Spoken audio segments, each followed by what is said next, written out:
like I said, I'm just gonna wait. I don't want to fill in the full floor yet. I need a skirt on the inside of this. What did I just hit that changed it? I need a skirt on the inside of this so I can put all the walls down. I don't even really need a full skirt. Some of these can just be accessed from one side or the other. So I could save on like 4 blocks, but who cares? Just order the full thing now, get it over and done with. You're gonna have to be filling the floor in later anyways.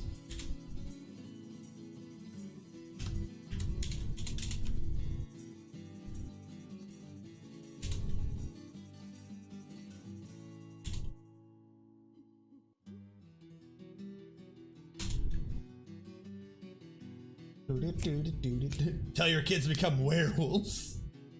The government can't even pay roads. Why call them to protect a child from an internet man? Oh, I saw a thing about that recently, actually. I'm trying to remember the name of the channel. It's a learning channel. It's a channel that's like interesting things you don't know, except I've forgotten the name of it. It's not Veritasium. It's one of the similar channels, though. Maybe it is Veritasium. I don't know. But they were talking about how in Britain, one of their roads between 2 towns, because I think it was Britain, between 2 towns, I got taken out by like a little tiny mudslide. And so they're making people do like a 2-hour detour around something because there's no other roads there. So some random dude was just like, I'm gonna set up a toll road, and for like $1 you could just go through. And he set up a toll road in like 10 days and was like, if you want to go over there in like 10 minutes, pay me money. And I think he lost a little bit of money on it. Like at the end, he didn't quite make all the money back, and it was mostly because, from what I gathered, the townsfolk people, like the whatever you call the city council thing that does those things, felt bad that they were getting shown up, so they told their dudes to hurry up and get the road fixed. So they just, like, because of them finally doing something competently, they made him not even get all of his money back. But he didn't lose too much. Basically, I think the amount of money he lost was worth showing up the town. Like, I don't think he felt bad for it. Like, he didn't lose his house or anything. But that's just kind of funny. I meant paved roads. No, I got what you were saying. I understood what you're saying. Yeah, straight up. I could try to look up the video again, but the dude, some dude in UK, I want to say it was within England, but somewhere within the UK, there was a road that got taken out, and the dude and his friends, and his story, he's like, yeah, me and my friends were at the bar or tavern, whatever he called it. Basically, him and his friends got drunk, and they came up with the idea, and they were like, well, you know what? Why don't we just do a pay road? So they contacted like this nearby paving company thing, and they just had a pay road installed in 10 days. 10 days. And they still got that installed and made nearly all of their money back in the time it took, like 5 feet away for the town to get the regular road fixed. Lurking Searlag. No, I'm not kidding at all. What was this man's name?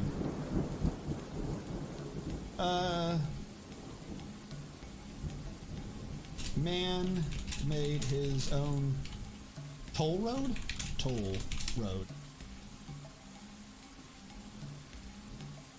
Yeah, it was from Tom Scott. Hold on. The road behind me is closed. Shut up. I'm not gonna do the whole video. Just where do they show the map? Like, he got this set up, it was even on Google Maps. So this road, A431 Kelston Road, got taken out by a landslide. And this dude, in 10 days, installed this toll road. Because otherwise, people would have to do, like, hour or so, whatever the hell it is, like, curve. Because apparently it's the only road between these 2 areas. And he nearly made his money back. And this is from Google Maps. Like, he set it up so fast and it was up for long enough that it even showed up in Google Maps. And it's essentially like the toll where it got taken out by the landslide is smaller than the fucking toll road. I don't even know how what they ended up making him do. They got angry. The town did. So they made him apply for a permit, or whatever the British equivalent of that is. He made him apply for a permit after the fact, so that he could retroactively have permission to have done it. That's how they tried to show him up, but then who cared? Like, he did it. He filled out the form. It wasn't going to stop the man. It's just so weird.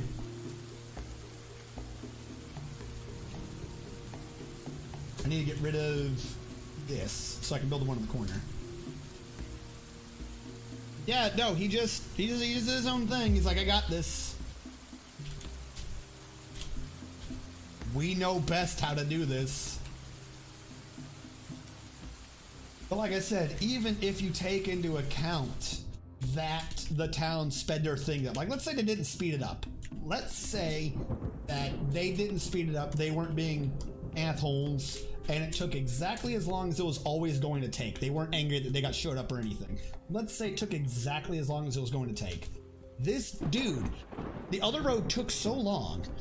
This dude and his friends had to complain about it long enough and then get drunk one night to come up with a plan to then hire a paving company, putting their house up as collateral to install a toll road, complete with toll booth and everything else, to then almost make back the money for doing the toll road. By the time it took him to just fix the first road. Like, he got so much done so fast, and the other is, how do you do road? I don't understand. We got to go ask around, see whose pockets we need to align with money, I guess. Like, I just don't understand how it takes you that long to fix a problem.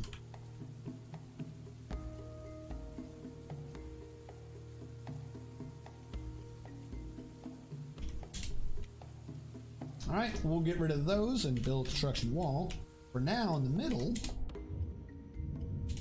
I can almost restore this.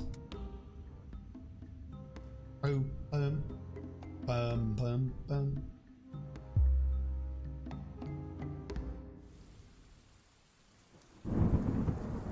I could use this as, okay. I could use this as a murder hustle, but how do I drain it? I don't know how to drain this effectively is my problem. I don't think I can, because I can only install a fortification. I think they could get pushed through it. Damn it. Well, let's say I could just turn this in like one big draining room with floodgates to control where the water goes and have it go from that. But then that risks an enemy being able to invade it. No, I'm not doing that. It's a good idea, but ultimately, no, it wasn't. Not at all. Look at these storks making fun of me. How are we doing on drinks?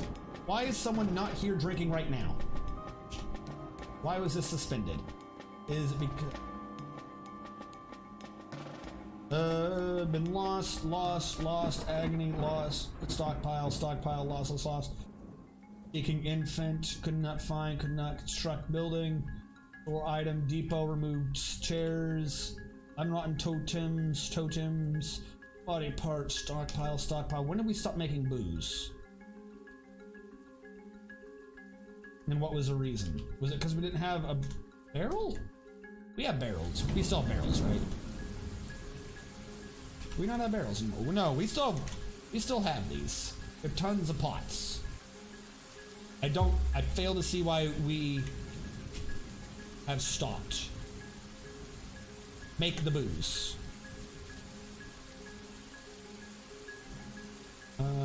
Kyochan. What am I trying to get this off of anyways? Fucking... what are they called? Lerpelments. Lerping. Alright, so no brew on that. No brew on you.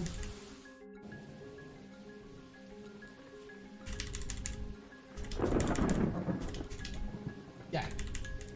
Just do those as you're always supposed to have. God, we got a lot of strawberries. Get the plump helmets. Brew them now. Celtic Warrior, welcome to the stream. And good luck with the lurk. I can't do that there. Hopefully you won't go mad in the darkness. Nothing is blocking your damn sight. Alright, maybe something is blocking your sight. They took longer to get rid of their shit than I thought they would. No, it won't work. It will work, though. Build construction wall.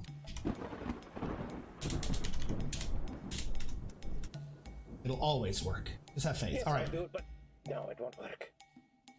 What? Whatever. That'll sort itself out. From down below, build construction wall.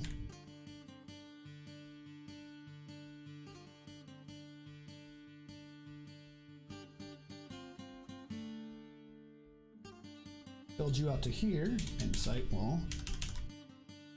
Out to there, andesite. Right? No.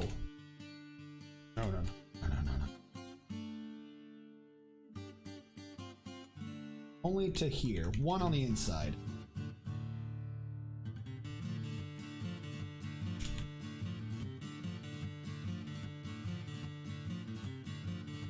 Alright, fill in the gap. That's looking good. Floor up here is still making progress. And then once that is connected, we only got that 1Z level, we'll have the core of the top part of the tower complete. We'll get rid of that stairwell. We'll move that over and make it be an up-down, and we'll try to worry about what I can do with these rooms later. I mean, I could just move them. Actually, hold on. You need to be unassigned. Because that dude's out of jail now. Only a few people left in jail. If I look at justice. Disorderly contact accuses Thob the military spear. A witness. I don't trust your witness. Sorry. They say unexpected one. I say unexpected one too. One person accuses? I'm thinking I'm just gonna let that be a cold case. I'm not doing that. And these people are all cleared. He's still in prison, but all of our prison sentences have cleared out. 1 day, 12 days. Ah, so good. We will throw unexpected one in because he did throw some temper tantrums. Maybe he'll feel repentant and this will make him feel better. Did any of these have... No, these are all so old, nobody knows who did these.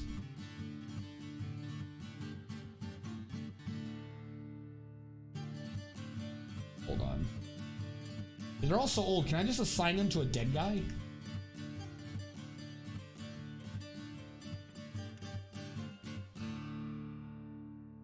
Does this make people go crazy? I'm gonna say 100 Camel did it. I feel like this made people go crazy the last time I did this.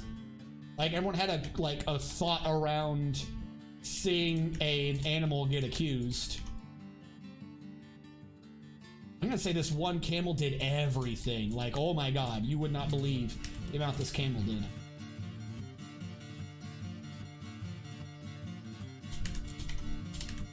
And hopefully this gets these counted as not being a cold case anymore. So it says that we are all up to date on our justice against the horribleness of a one-humped camel.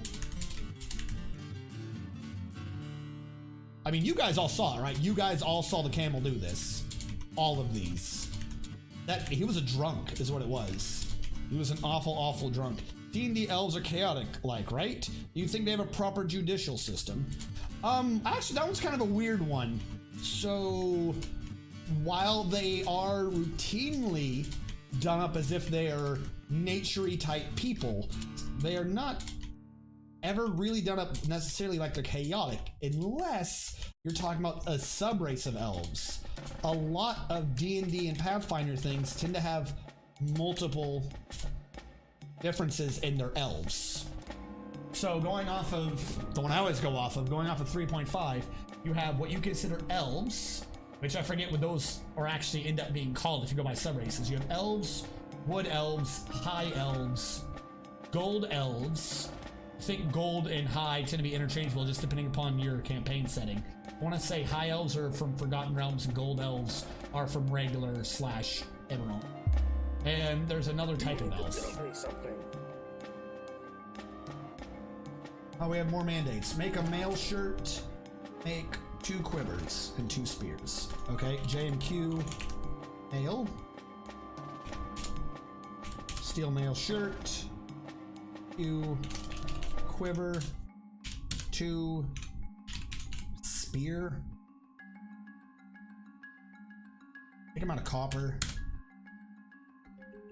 Z. Stocks. Or bars. And forbid.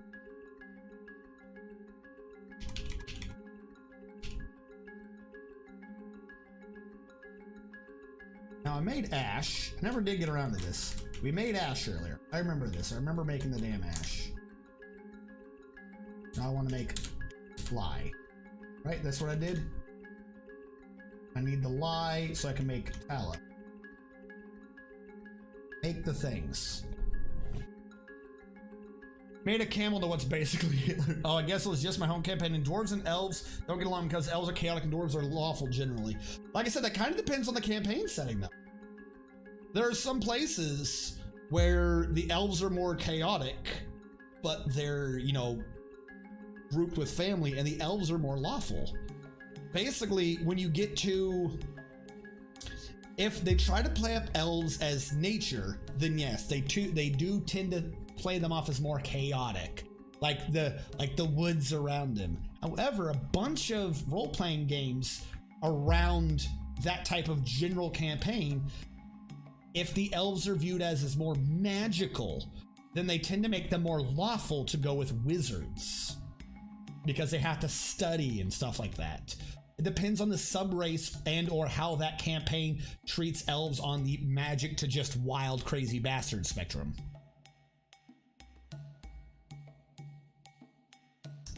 The real pair. No, that would make sense. Unfortunately, I have them. If they were by themselves, it would be. But all of the groups for making soap, I put them together in one group called Sutters. But yes, they would be the liar subgroup. Just as the high elves would be the more lawful subgroup compared to the wild elves. And for the high elf thing in Forgotten Realms, they didn't even get a bonus to dexterity. Their bonus was to intelligence. They took a penalty to con and got a bonus to intelligence, which was fantastic. And there is a feat for Forgotten Realms that involved hanging out with fey creatures that ends up letting you apply your intelligence in place of your dexterity to a lot of things. I want to say it's like dances with fairies or something like that. It was a weird feat. Forgotten Realms feat. No, regional feat. It was a regional one, so you had to have a proper backstory. Regional feat using int. Oh, what was it? There was a regional feat for Forgotten Realms using int. Roll F. Well, why are you showing me these ones? I want the ones that use int. Not interact. Like I said, that's something to do with fairies.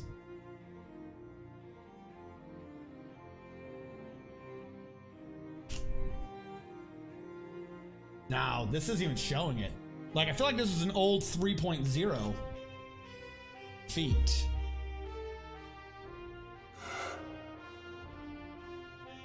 Etherin, no. Scribe rune, magical training. See, so what it was is you actually got to choose what your benefit was.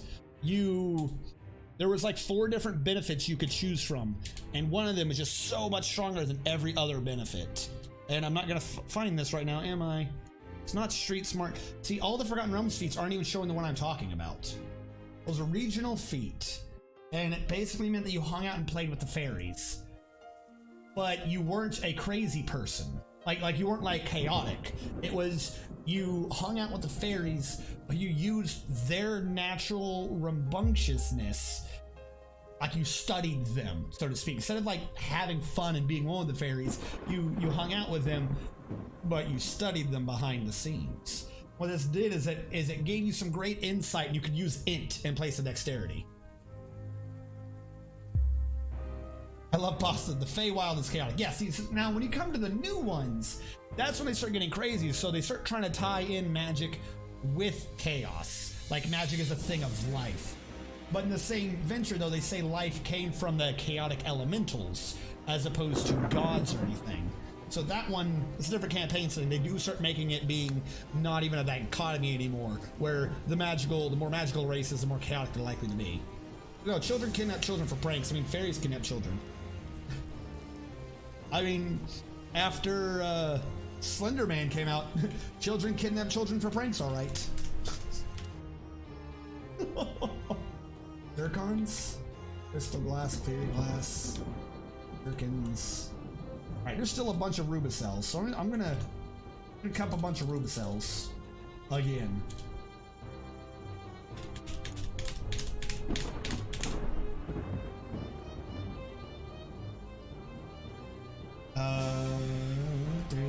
Hold on.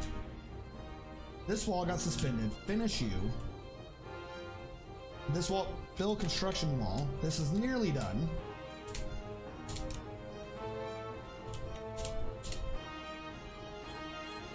And then if I go up one, build construction floor. Why not?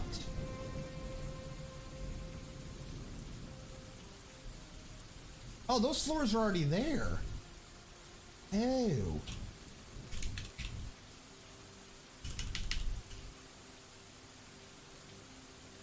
Inside blocks, floor. That explains things.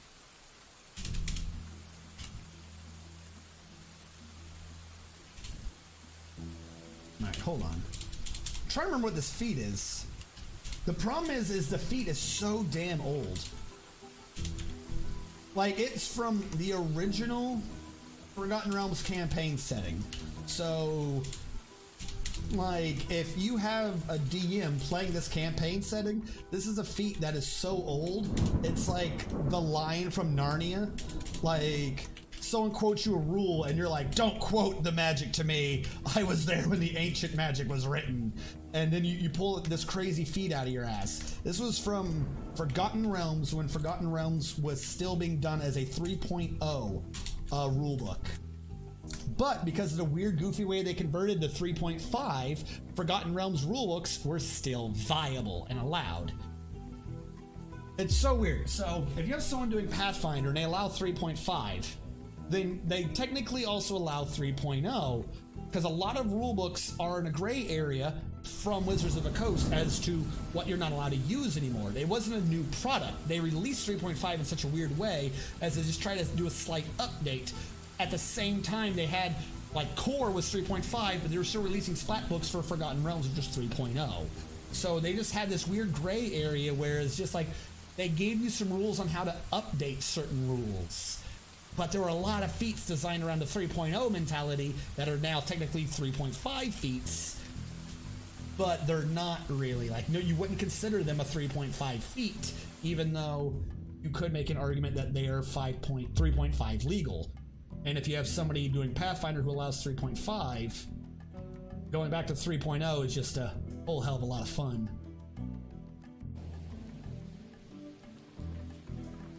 Wizards of the Coast has to make a pretty penny, because they didn't abandon the project with 4th edition. 4th edition basically didn't make anything.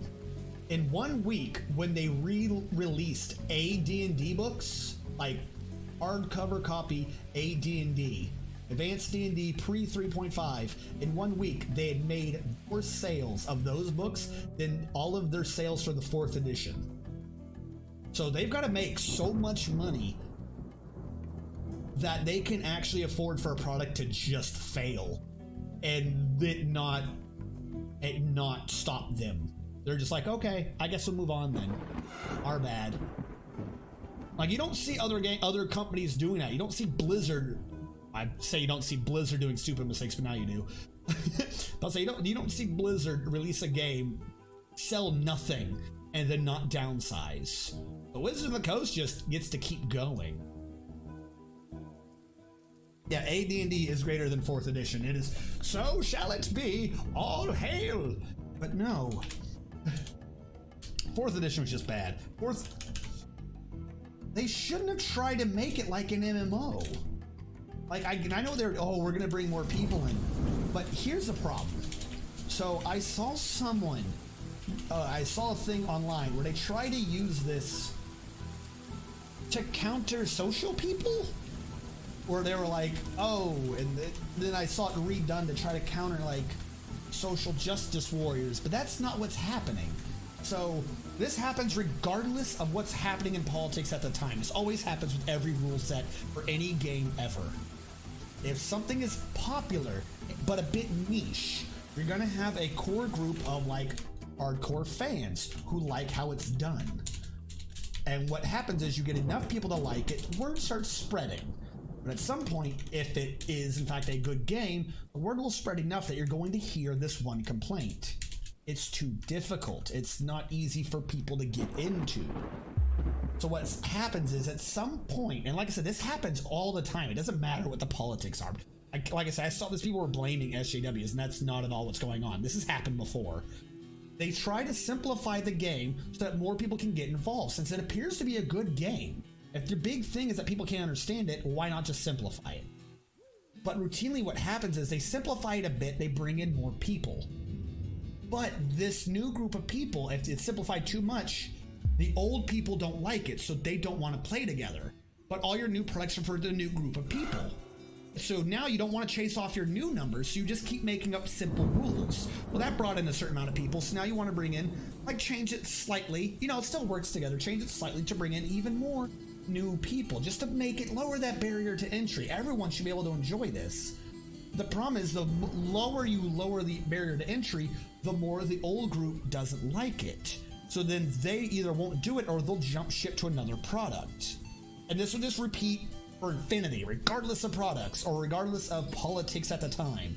I don't know why people blame it on politics. This has happened with every product. I don't think I've seen many products that didn't just stop production not run into this issue. 4th edition was that big jump. Like I said, you'll see companies will do a little here, a little there, a little here, and eventually it's like, well, the old timers don't recognize the game anymore. Like kind of what happened with World of Warcraft. It happened slowly. 4th edition was someone doing like the big jump, and it did not work well at all. Bethesda. 5th edition is really newbie friendly, and there's so many extra things you can add on top of it. It's like a buffet. Yeah, 5th edition is kind of taking a step back, or like they realize they made a mistake. It's still a bit easy compared to like hardcore fans. It's still a bit too easy and simplified, but at least it's nowhere near as bad as 4th edition. Psychiatric studies teach us that 10% of the given population will be in the 90 IQ slice. All right. What about the 90 IQ slice? I don't understand what you're getting to with this. Oh, wait, are you saying 90, like sub 90 IQ? So psychiatric studies teaches us that 10% of the population are just have a lower IQ. I mean, that may be true. Like, there are ways to make a nice barrier, or to lower the barrier to entry. And you gotta do like the warm water thing with a frog. You gotta slowly increase the temperature. You don't try to just crank that bad boy up to like boiling. The frog's gonna hop out. Because on one hand, you can't blame them. At some point, if you just keep making the same rules for the same people, you're gonna tap your well. You're going to need to change things up to bring in more people. I think Pathfinder's about to do this. Pathfinder's been announcing Pathfinder 2nd edition, and I'm legit kind of wondering how low they're going to try to make the barrier to entry. I don't think I know of any game that's tried to like do a redesign, and their redesign was to make the game more complicated. I don't know of anyone who's done that. So I'm just really worried that Pathfinder 2nd edition, hopefully they don't pull the 4th edition type screw up. Because Starfinder's not simple, not a ton simpler, but Starfinder shows a weird idea of where they want the game to be going. The sub 90 will have a harder time at everything. How do you include them? Conversely, however, when you're doing a niche market, even if you're like, well, because I think the argument you're trying to go for is, well, they're only 10% of the population. They're going to have a difficult time anyways. Why include them? But particularly back in 3.5 days, I know D&D and things are becoming a lot more popular, what used to be considered nerd only. But back then, that was what, 5%? Celtic Warrior 324 with the follow. Thank you so much. Hold on, I'll do your pledge in a second. How much of a population was a fan of D&D during 3.0? During Forgotten Realms 3.0, could you say that even 10% of the population was playing the game? I don't think you could. So, if you're not drawing in the big people, and you lower the bar of entry, you're going to get a few more. I don't necessarily blame them for that. I can see why they made the decision they did. Because it's not like your game is being sold at 90%, why are you making it simpler for 10%? Your game is being sold to a niche market of only like 5% tops. You can get a bit of that 10%, even if you only get 2%. That's an extra 40% sales. You know what I'm saying? Like, it makes sense. It's just a bummer that that's a fact of the trade. Now, who was that? That was... Hold on, I apologize. That was... I remember Warrior as part of the name. Recent events... Celtic Warrior 320... Ah, Celtic! I can do a very, very shitty accent. If you want, I can pledge my enchanted blade to your cause in all kinds of shitty accents. It's like I'm making it up on the spot and I have no clue what the hell I'm talking about. It's almost Canadian. About? What you talking about? I'm sorry. No, thank you for supporting the Mountain Home. And if you should ever like the the Fires of Rohan, we pledge our enchanted blades to your cause. Thank you for following. Rhetorical. At my high school, about 1,000 pop, there was me and maybe 10 other guys back in the late 80s. Yeah. So you're talking about like 1.1%. Like I said, it's at some point you're going to have the numbers. People like, we have to increase numbers. We want to stay competitive. And the numbers are always going to be along the lines of, we can't go up. We can't. How do we get up? We can't easily get up. Going down, though, we have a whole bunch of people that say they're interested, but their barrier of entry is they don't understand.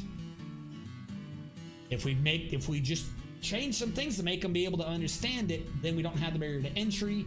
They can get involved. At some point, you're going to run into there's no further paths of expansion for a game. There just won't be.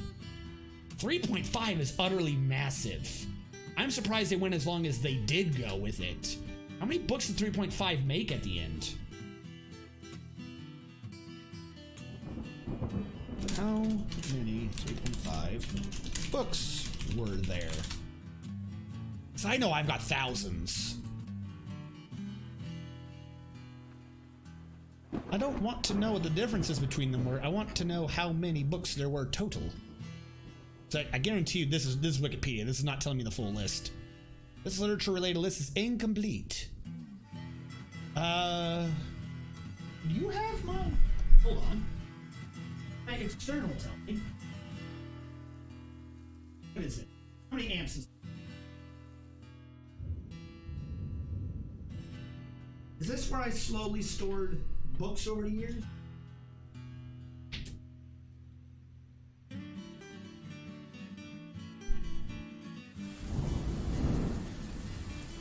You hear a boop.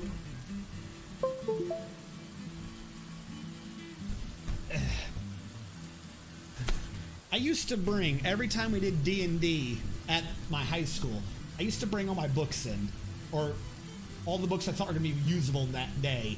And my book bag, I want to say, weighed like 75 pounds. Like straight up. When it came time to do ruck marches, I don't know why I air quoted that. When it came time to do ruck marches in the army, I was like, okay, it's like going through school. It's not even a problem. Nope, that wasn't it at all. That was not it. The other one is recording. Wait, what was that? What was that? Desktop. I don't want desktop. I want computer. Download recordings. Nope. None of those are it. I think I have it on its own thing. I've got such a massive RPG fucking library around between like the physical copy books that I have up in like storage, because nowadays it's just easier to do everything via PDF. What wasn't recognized? I unplugged something. The hell are you talking about? How do I unplug something and you go it's not recognized? The nothing is not recognized? Oh golly gee. Golly gee, Batman. Did you just boot? That's a cable. I unplugged an unconnected cable. How did you think there was something here? You couldn't have booped anything. There's no power. Whatever.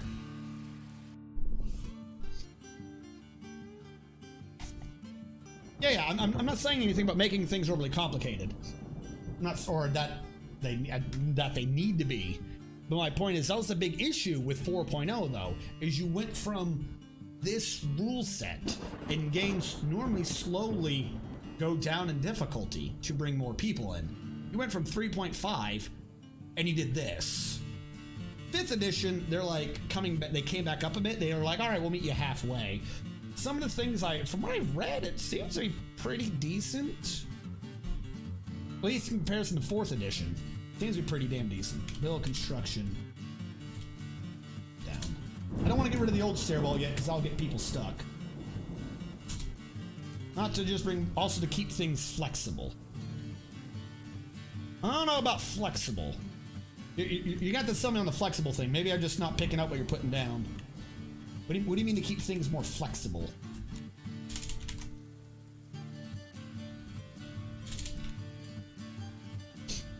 Like, what was it? The latest Pathfinder book. I told you guys the Parasite thing. Yo, I was reading some of those. So, I keep having this vision in my head. I don't know if I'm gonna figure out a way to do this with TikToks or somebody.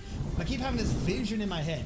You know how you have the people, like you'll see people talking about movies and stuff like that, and they'll be sitting down, they just watch the movie, and they're laughing about it, and they're telling you like the good pieces, the bad pieces. I want to do that. What for RPG books? I want to do, as stupid as that sounds, I want to do like one of those, a couple of those a week, and be like just all the new rule books coming out for all these different games, and be like, oh my god, where did this rule come from? Who came up with this? Like, some of these are crazy when they come up with these things. You want to be dynamic, yeah, but you can be dynamic and do that. You want to really, like, you can't, doing this doesn't keep things dynamic. Some of these just like, I don't want to accuse someone of not thinking things through, but I'm going to accuse people of not thinking things through. What was...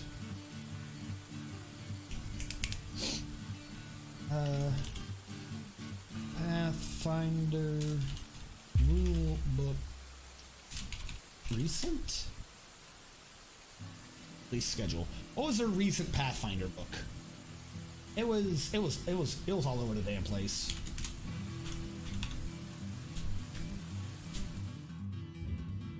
Insight blocks. Alright, so here's where I'm going to start having an issue. So earlier, because I needed the space and I have a place to put them, I had these two share a room. And it wasn't a problem then, and truth be told, it isn't really a problem now. However, I don't need them to share a room. I could have one of them be in this room and move one of them to the old area. I feel like the one I'm going to do this to is a bookkeeper.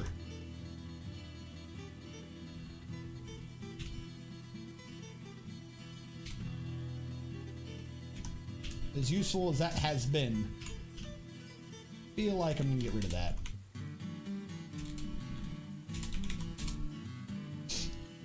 Rules lawyers make the game a pain for everyone involved, and I am one. Just gotta tone it down. No.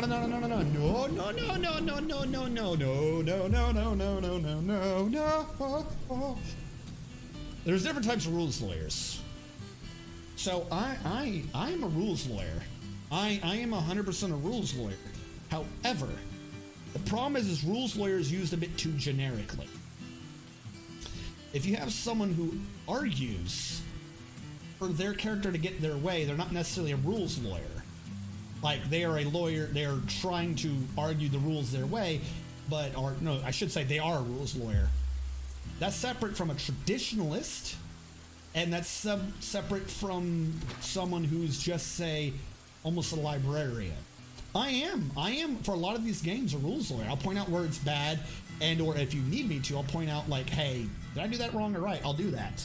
Conversely though, what that means is, at least amongst all my friends, is that if there ends up being a discussion or a question, everyone involved would basically use me as a tiebreaker to be like, how does he know? Like, what does he know of these rules?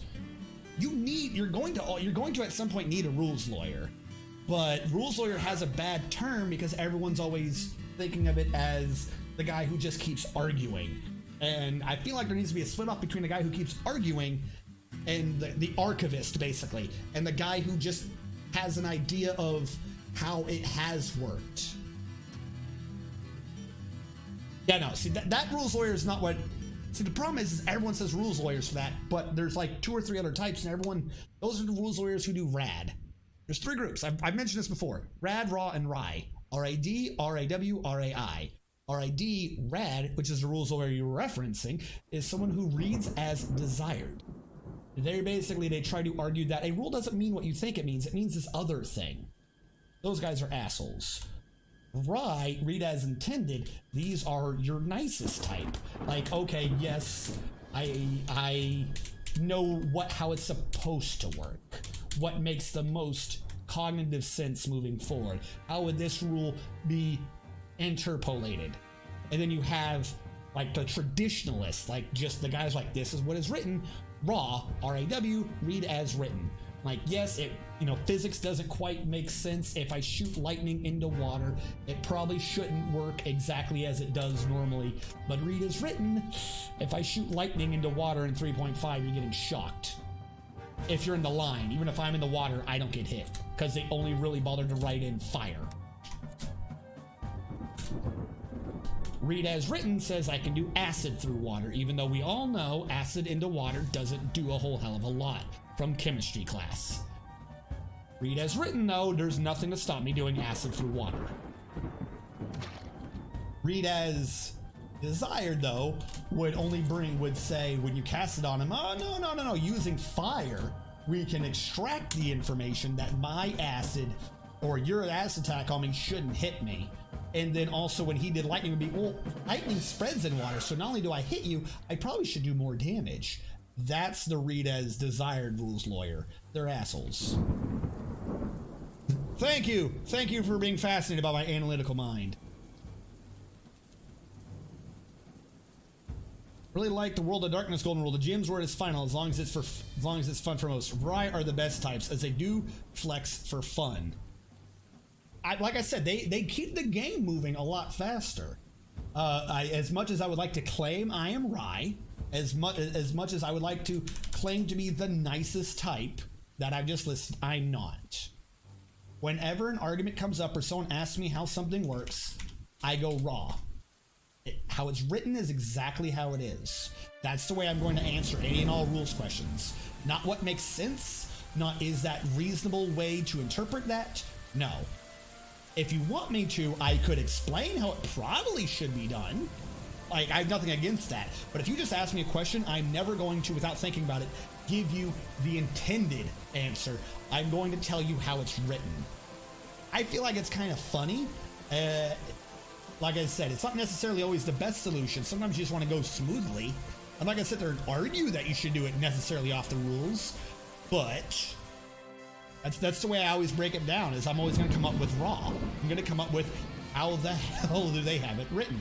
For instance, when I mentioned it a few streams ago about the parasite familiar, they only have 2 things written down for it. It inhabiting a host and it trying to tell them what to do. And the inhabiting a host only lists that the familiar has to be 2 sizes smaller.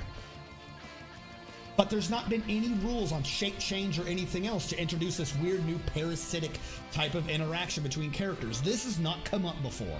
This has not come up before. They should have more than 2 rules. Because as it's written right now, 2 sizes smaller is a big honking difference if I get a tiny familiar or I get a small familiar.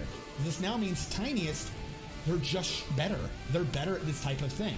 There isn't really much of a check for the familiar to do to inhabit someone. They have to be helpless or willing. That's it. That's really it. With, like, it doesn't list too much for getting rid of the damn thing. And the reason why I bring this up is, what does that mean? How does this work? Because it just says the creature wraps around their brain. Are they polymorphic? It doesn't change your creature type. Read as written, your animal somehow claws their way into an enemy as is, which means a cat could, a small creature, could go into a larger creature, literally just claw their way through the back of someone's skull and then just nest in their brain pan. As written, that's how it is. It doesn't say they transform or they do anything, they get their way in. Which is kind of weird when you think about it. Read as intended would be, they probably turn into like some protoplasm slug thing. Read as intended, that's how that would be. That's not how it's written. How it's written is, your cat is not a cat, it's a flurgan. Your cat is a flurgan, dear God, is there going to be blood? That's the way it's written right now. And it's goofy. Rye are the best types as they flick back. Hold on. Build table. So I'm going to forget to move the bookkeeper over. Table, chair. Once in the campaign, we had to suffer a really disruptive and abrasive player. At one point, the game master looked the D-bag in the eyes, rolled a handful of dice behind the screen, without looking at the results, announced, "Your character is dead." The D-bag protested. The GM said, "Alright." He rolled again and repeated, "Your character is dead." We then enjoyed a fun and cooperative game from that point on. There is always playing as a max-sized giant and have any parasite in their brain, more or less. Yeah, like, it's a really open-ended statement. It's not clarified. It is poorly written. There are a bunch of them where I'm like, that's kind of goofy. They didn't mix this with that. This one rule is just by itself. It doesn't mix well with any other interpretation of a rule. It's just poorly written. It's kind of goofy. But again, and I kind of brought this up, I don't want to go into a full-on rant on this one particular rule, but what happens when you change shape? There are a bunch of things in the game that work if they work when you cast it, even if they're now kind of immune to it later. Like, if there's a type of curse or something that affects a humanoid, and I give him a debuff, later on, if he's no longer humanoid, he doesn't necessarily undo the curse. He already lost the ability point damage. He doesn't restore ability point damage. If I did something that did ability point damage, he doesn't get it back immediately. Like, you don't cure things immediately, is my point. There's like a state-based effect of at the time the event took place, not necessarily an ongoing retroactive reclamation of stats or anything. So if I shrink my familiar or enlarge the target and then put you in and then undo the size change, what happens? Does a cat get shunted out via like a teleport spell? Does a parasite die? Does the host die? What happens when you have 2 incongruous sizes in this brain pan? It's not written out. Alright, we will assign this to... Who is my bookkeeper? Foos. Foos is my book. Always assigned a bookkeeper. There we go. Immediately or ever. Consequences make for profound and immersive mature role-playing. Just use Rye, not a problem. Well, this is why I bring up that particular rule. The rule is so open-ended, you can't, like, what is Rye? See, here's the thing. When I'm talking about a lot of these rules, I have wasn't thought out well and poorly written. Wasn't thought out well. There's a clear Rye, and then there's Raw. Like, you can tell exactly what they wanted, but they didn't think it through. If it's not poorly written at all, you've got Raw, and you're like, what the hell was Rye? I argue that there's not a good Rye. There's not a good read of this spell, of this effect. There's just not a good read on it. Like, you could easily argue multiple different sides. And that's why I'm harping on this one particular effect. Like I said, a bunch of them I'll just be like, oh, that's you know, I'll make fun of it a bit, but not really like harp on it too much. This one though, I don't know what they were trying. I physically don't know.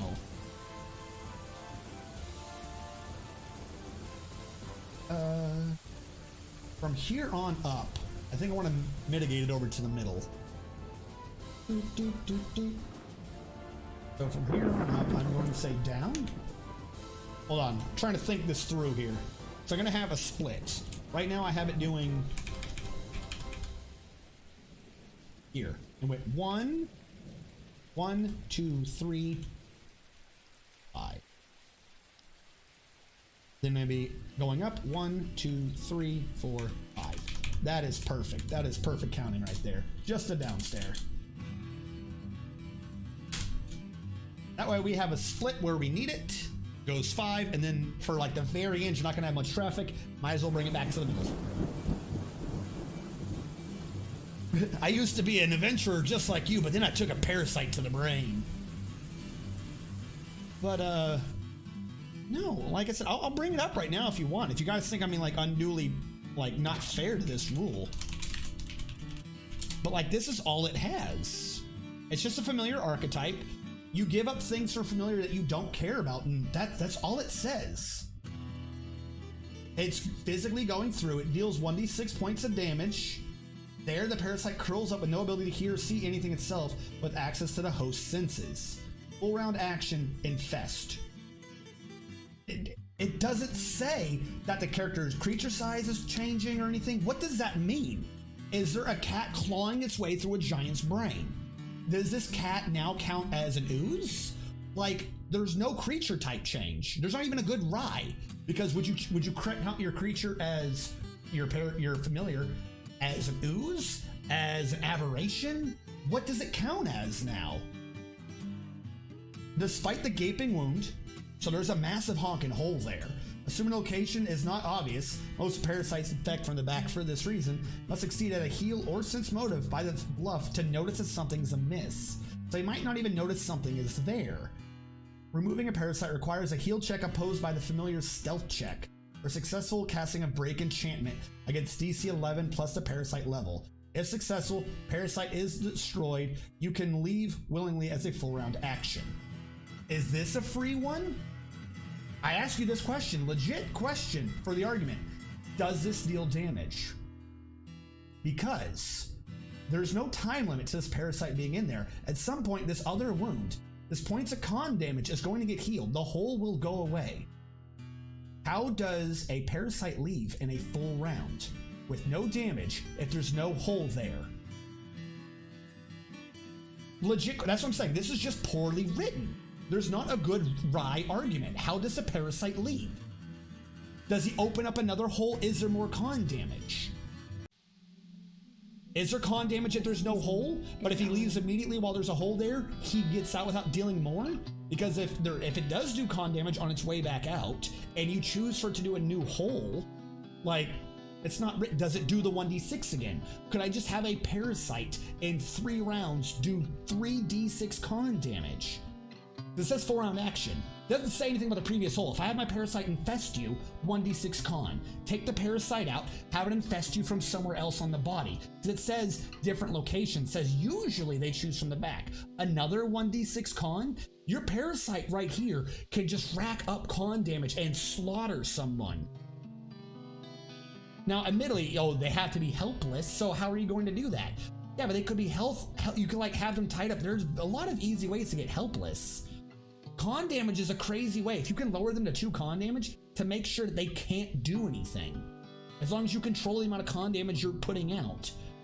You don't even need to use it to infest them. Just 1d6 con damage with no save. There is a check to see if they notice something, but there's no save to resist. What does it read as intended? You could say, what, they do the damage once? Do they get to do the damage again when the damage is gone? Is there only one way for the parasite to get in the body? So, ergo, the path has already been dug, no new damage. There's not a good rye there. There isn't. It's just poorly written. the creature should logically be Something that can crawl inside the character's brain or attach itself through some pan-dimensional tendril. Would be reasonable. 1d6 is a lot of con damage, though. Like, depending on... Average human has 10. That means this does more than half of what a human could take. That's a lot of damage. Normally, just cutting people up doesn't even do con damage. You're actually, like, destroying their innards by doing this. Creature spelling can't English. See the rules get out through the nose. A familiar vanishes at the end of the spell. No, a familiar is a permanent creature. That's not a spell. That is not a spell. A familiar is what a wizard has. It is a pet that is like their very soul. It is the cat. It is the cat that follows the wizard around. It's a permanent creature. It doesn't go away after a certain amount of time. It is 100% there as long as they want. As a matter of fact, when the parasite, the familiar, dies, the wizard gets hurt and has to wait a while before they can do another one. Because the idea is that while it looks like a cat, it is a representation of your very soul. It's not like it's a random pet that a ranger gets in the woods. This is something you yourself kind of generate. It has a part of you in it. It's a physical thing. So, again, I ask you, what is the rye on that rule? I argue that there isn't one. It's poorly written. It is nonsense. And no. Easy. Play as a druid with parasite familiar grasping vines. Exactly. As per the rules of invocation teleportation, familiar needs empty space or consent to appear. But it already exists. Like, your familiar exists with you as a cat. And then that rule says later, if I tie up someone, I can shove it into your brain pan. Like, what this is this is giving the familiar an ability. I'm not summoning it. Like, this is something that the familiar can just do. Like I said, literally this just... Imagine a cat, now it goes in people's heads. That nothing, no rule was changed for summoning the familiar, for doing anything of that regard. It's like the Death's a Verdict spell I made in Oblivion. 100 damage that gets healed in 1 second, but most enemies have 100 health or less. It's poorly written. It is a poorly written rule. All right, now, since that is the up that we are doing, this up should go away. That is not the up we want. And then this will get removed at some point. All right, so hold on. Our two major things for today. I ended up going past the checkpoint anyways I wanted to do to make sure we didn't lag too much. This one will get fixed at some point, but I wanted to clear out the lichens. We did that. The next thing was to start working on one of the other cardinal towers. We gotten half of the north tower completed. Half of the north tower has been completed. That's where we stand in that. South tower hasn't been done. Stones have been brought up. We started smelting things and getting steel. I've been letting them just melt metal in the background. And like, that's what they've been doing. It just takes them that long. We've been melting that metal. We should have a bunch of steel bars by now, as a matter of fact, though. Hold on. If I go down to bars, how much steel do we have?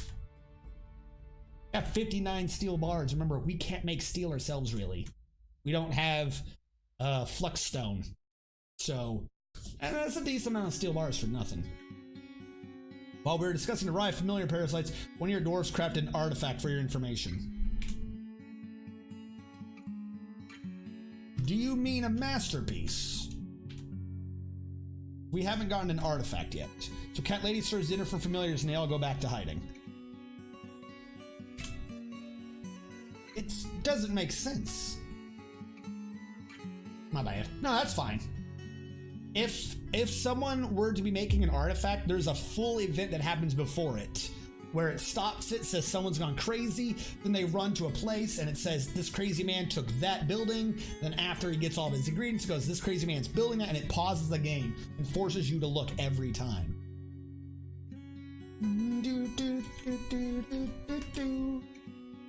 Oh, and while it wasn't a major project for us to do today, we have spent plenty of time discovering that in fact I flash fried all the waters and we are not going to get fish anymore. No more fish. We didn't want the fish anyways. We're going to ignore the fish that just flies through the air. Those fish don't count. They hate us. Not even joking. They don't count. Those fish don't count. But yeah, no. So there are a lot of times when, yes, the nicest thing for a group is someone who can naturally just come off top of their head what the rye would be for a situation. Fortunately, I only naturally come up with raw for the situation. And if nothing else, though, the one benefit to this is when you have rules like that. When you have rules like that, someone who remembers rules as written instead of as it probably should have been is going to at least off the top of their head be like, no, that's not how that works. Because the rule's far stupider than you think it is. Not even like an argument to be like, oh no, you thought it was only that broken? No, let me tell you, that's way better than you thought it was. This is why it's even more broken.